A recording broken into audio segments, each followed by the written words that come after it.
Hello, everyone. So I have a confession to make. A lot of you who watch these, and then if you see any of the videos that I post for sermons, you might realize that my new routine on Thursday afternoons has been to record one of these video reflections here in the sanctuary, and then to record my sermon that'll then be broadcast later on over the weekend. I like this. It's a pattern, and it's a pattern that works fairly well for me, and more importantly, for my family. It's not a big thing. It wasn't a huge change in life, but it's something that's working. It's something that makes things a little bit simpler. And we often need to remind ourselves of those good things.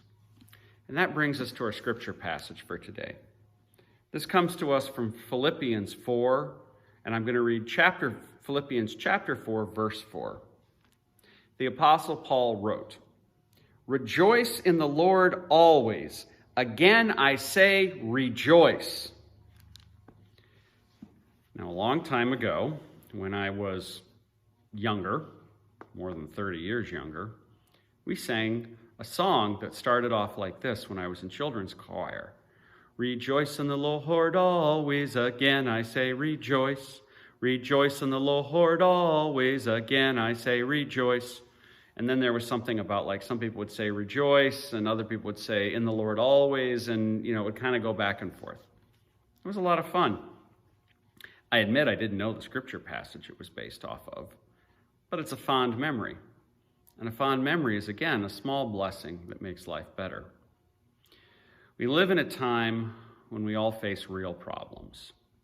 The nature of some of those problems is the same for all of us. How are we going to respond to COVID? And some of us have different struggles that we have to deal with.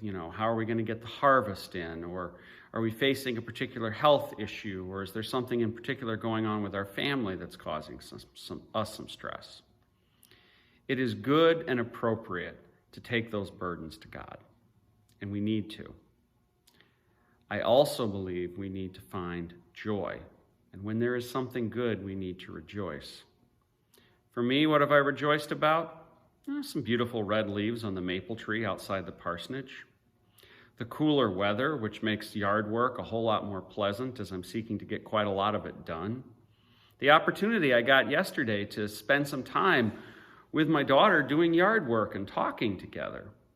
Or in my role as the volunteer fire department chaplain, being able to help with something yesterday. Since a lot of times the jobs around the firehouse, I can't help with because I don't know what I'm doing.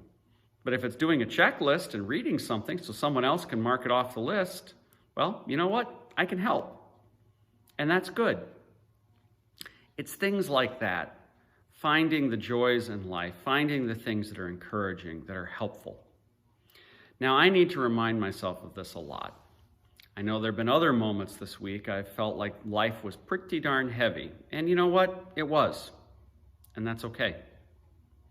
But let us, whenever we get the opportunity, say thank you to God for blessings great and small. Rejoice in the Lord always. Again, I say rejoice. Blessings, everyone. I'll talk to you soon. Take care. Goodbye.